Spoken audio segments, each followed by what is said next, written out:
Good morning. Having a look at the US markets, well, once again, we saw the markets moving higher. We had the Dow up 143 points at the end of trade.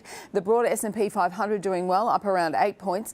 But we also saw that the Nasdaq was only up by 3 points. So yesterday we had a lot of money going into the banks, into technology sector stocks. But what we've seen today is a real reversal there. The big four banks and the investment banks lost ground ahead of their results that come out in the next few days. We also saw a bit of culling coming into the values of those technology stocks as money went back into the utilities. A bit of flight to safety there, and also into healthcare stocks and into the consumer discretionary stocks. What we did see was a lot of the manufacturers are starting to come out with their results, so there was a bit of movement into areas like that in the market. We had Pepsi coming out with better than expected earnings. They actually saw that their sales increased, their revenue up by 2.4%, better than markets had expected. They have said that the fact that they've now seen a real resilience coming back into their snack food business has meant that that's where they're putting a lot of their efforts into growing their business over time, and it's reaping rewards, and we saw the share price moving higher.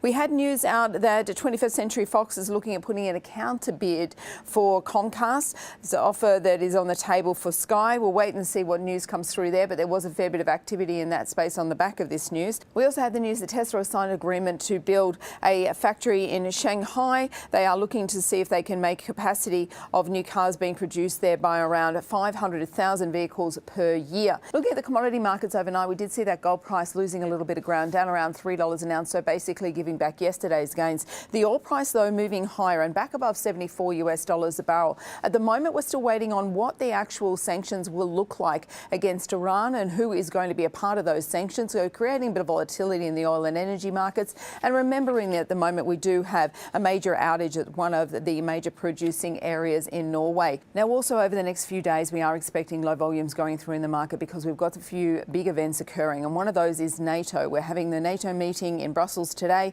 We've also got Donald Trump heading to the UK, and then later this week we do have Donald Trump sitting down with Vladimir Putin in Finland to watch out for. If we have a look at the Aussie market today, well, we are set for a 25-point gain at the start of trade, which is good because yesterday our market sold off. The banks gave back a fair bit of ground, and so did the telcos.